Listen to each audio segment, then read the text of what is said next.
Well, welcome back, DIY car guys and car girls. You're probably asking yourself, what's in the box?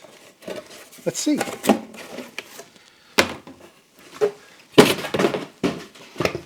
It's a carburetor. Imagine that, a carburetor on my channel. This is going to go on the Vega, and this is going to go on the LT1. So we got Gen 1 stuff going on a Gen 2, and we got Gen 1 old carburetor stuff going on a Gen 3. So that's what we're talking about today.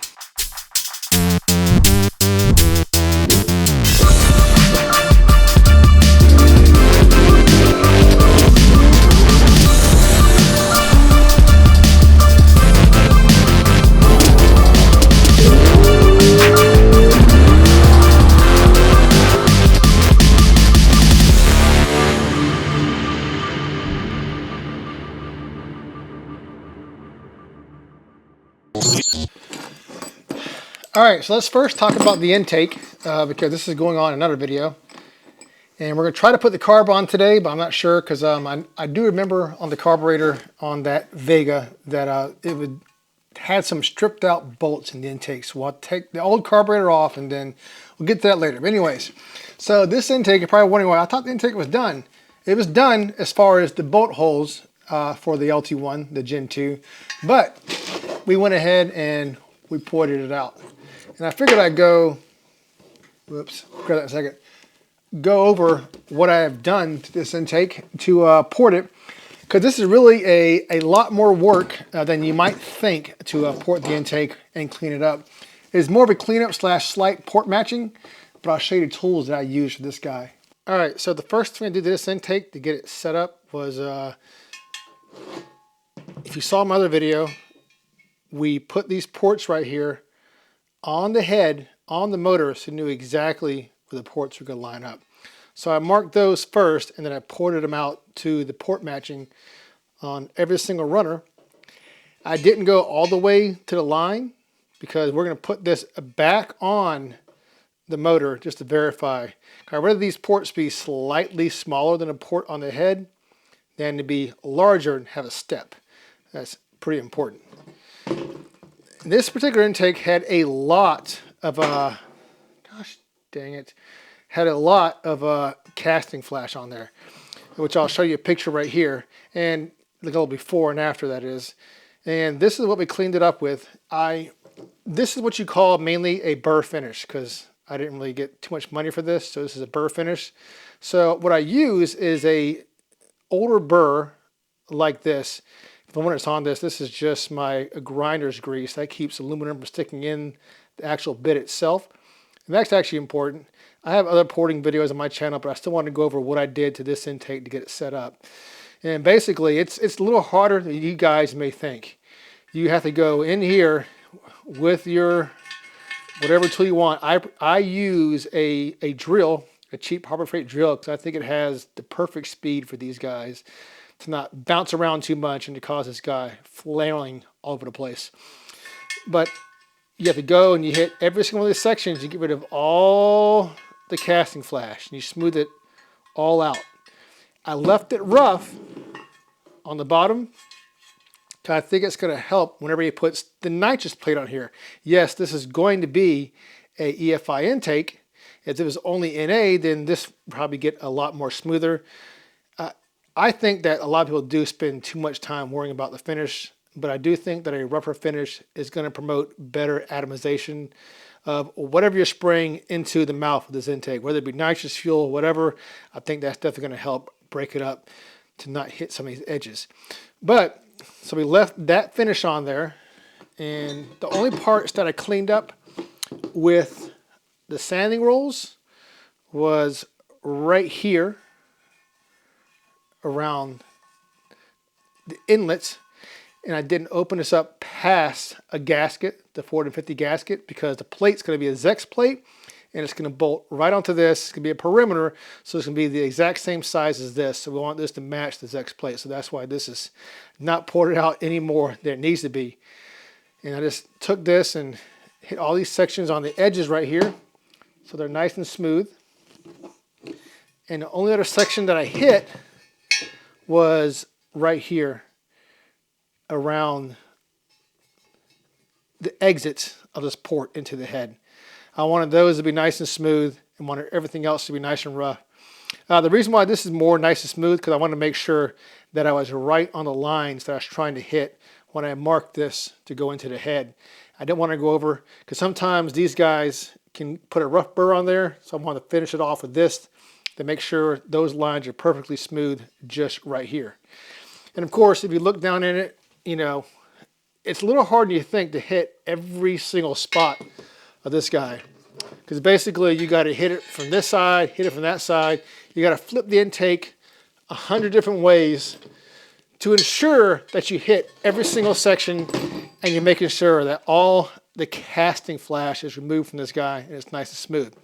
So this guy is going to go on the big girl, the LT1 Noah's car. So that's another video, but I still want to share this guy right here. And we got it all set up. It's ready to go. I think this guy's going to work really well. Oh yeah, so this guy right here, since it fell off, I forgot to mention it.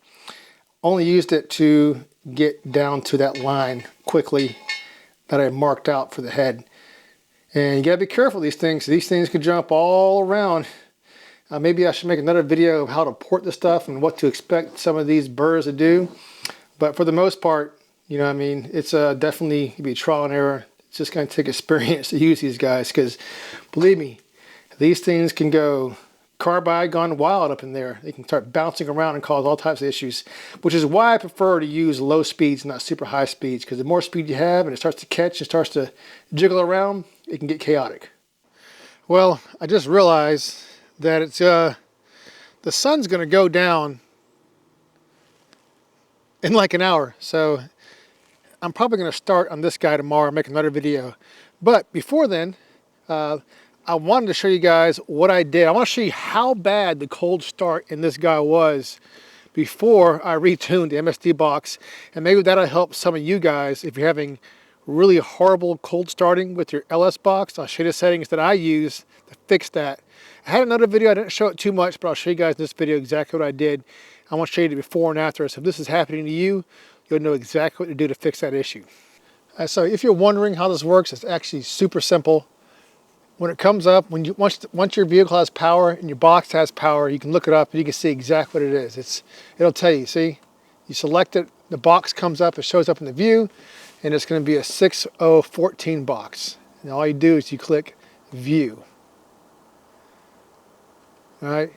And right now, we are on Custom 1. Now, I'm going to put it on whatever he said the tuner did, which was Custom 3, which was motor. And I just want you guys to see how horribly bad it was trying to start it. It was so frustrating. All right, so right here it's on Custom 1, and this knob is mangled. It took me a while to figure it out, but you'll know which one it's on when it's running. It'll only display, give you real-time feedback on the laptop of what's actually working. So I'm going to put it on Custom 3, which is right there, which should be a tuned motor setup. Let me push my laptop back because it may backfire so hard that it pushes the whole thing off. Should be good right there. Let's attempt to start this thing. You'll see.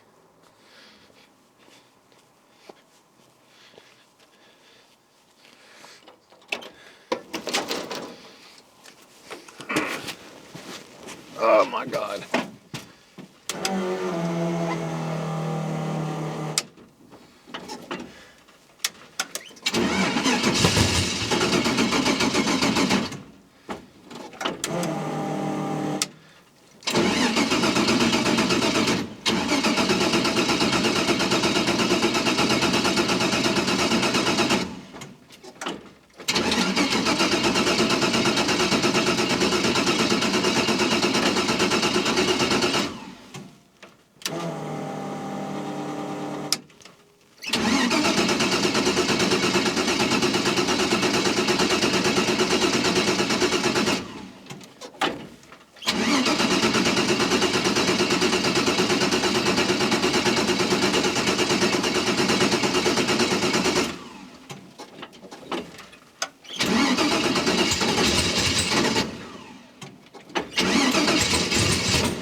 Okay, I'm just gonna give up there because you can see what I'm talking about. Impossible to start. All right, so let's put it back on custom one, which is the one that I literally only spent about an hour messing with this box. This box is super simple, guys. There's really nothing to them. All right, so we're back on custom one, and I took the advice of some other guys from other videos. Brought the timing bit down, way down here. Leave it see, right around 14. It shouldn't pop to the carb on 14. Make it easier to start. And then you're bringing it up, slowly bringing it up. And when it starts, it should be right around here. And it seems like this motor does, like I said, this is not going to be for every motor, but if you guys want to set this up, it seems like this motor does like to have more timing just at idle. But once you get into it, you want to bring it down so it doesn't detonate. And this is, like I said, all this, we still haven't tuned this guy, but it does seem like it idles best right around here. So all I'm going to do is go connect. Oh, very important. This is for your map. This is your map sensor, basically your vacuum advance. You can set this up. This has to be set up while you're driving. When you first start up your LS on a carburetor, just put this all at 0. Don't even worry about it. Let all your timing be off of engine speed right here, all right? Don't even mess with that right now. And depending on your coils, it'll be set up for whatever coils you have and all that good stuff. So we'll worry about that later, but this is what I found. This timing ramp seemed to work pretty well for this motor. So I'm going to connect right here, transfer, and let's just go to send to the box. It's going to send to the box. Now we're going to start it up now and watch how easy this thing starts.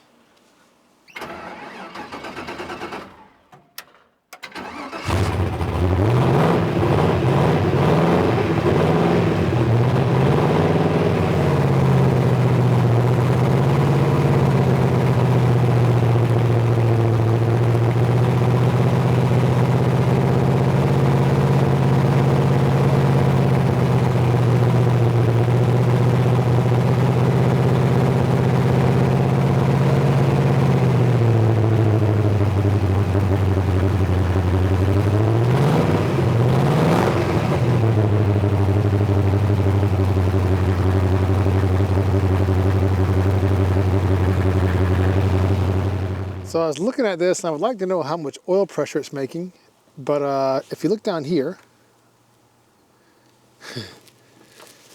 I believe this is where the oil sending unit is for these LS's, and it is pretty much a broken. I mean, it's definitely a cool car, but the more I get into it, the more I figure out that it's just a rabbit hole of things that need to be done. The list keeps on piling and piling up. And it sucks because I still have a day job for now, so I have to finish my duties for my day job while there's enough light. And it's cold outside. It's hard to work on this thing when it's cold because you can't feel your hands because it's wintertime. So, but we're kind of nicking away at it. Like I said, we will put the carburetor on tomorrow when we have enough light, because I definitely don't want to work when the sun goes down. It gets so cold and you don't have the light and stuff starts dropping, especially on intake. Because I do think, from what I remember, I do believe that a lot of these bolt holes for the carburetor are stripped out. So gotta address that too. You know me, if I'm gonna pull a carburetor off, I'm definitely gonna put helicoils and all those and fix it so you can put a carburetor in there correctly, because I don't just half-ass anything. But until then, tomorrow we'll be putting that carburetor on there and figuring that out. Don't forget to subscribe, and peace.